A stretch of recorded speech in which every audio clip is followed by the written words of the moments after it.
Reactive training systems. Let's talk a little bit about training context. This weekend I got to train with Chad Smith and Bryce Lewis and a couple other lifters, and it's always fun to sit around with those guys, chat about training and things like that. One topic that I noticed that came up more than once was just this concept of fads in training. And fads in training in particular is what we discussed. And I just kind of wanted to share some of those thoughts. It's no secret that fads in training kind of come and go. We've already seen, Bulgarian training get really, really popular, and now it seems like it's becoming a little bit less popular. We see all kinds of just different things, wax and wane in popularity.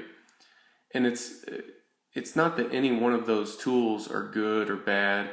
It's just that they seem to be applied without any real understanding, without any real application of context.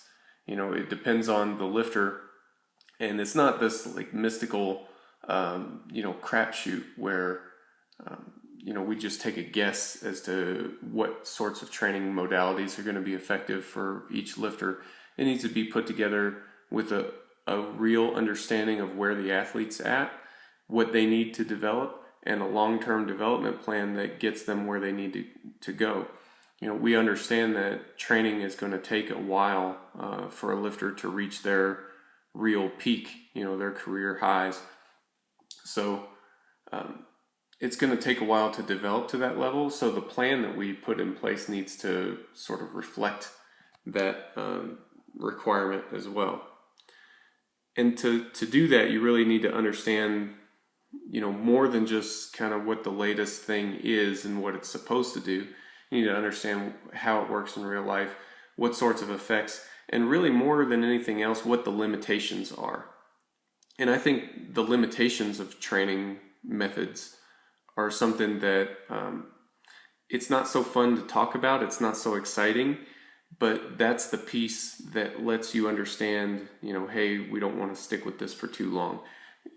Okay, when we hit super high volume training in the competition list with very little assistance work, yes, that's going to be really good at this and this and this, but it's not so good at developing these other qualities that we also need. So this isn't something that you would want to do forever.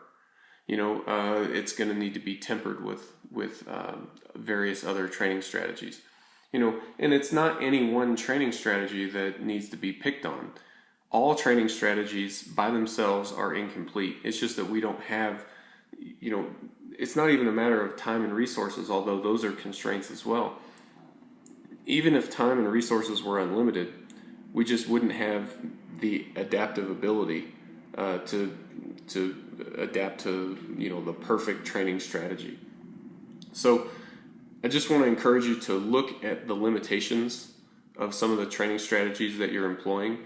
Understand that it's not a long-term sort of a fix, and try to apply these training strategies in the way that they need to be applied so that you develop as a lifter over the long term. That's all I really wanted to share with you guys. Thanks for watching. See you next time.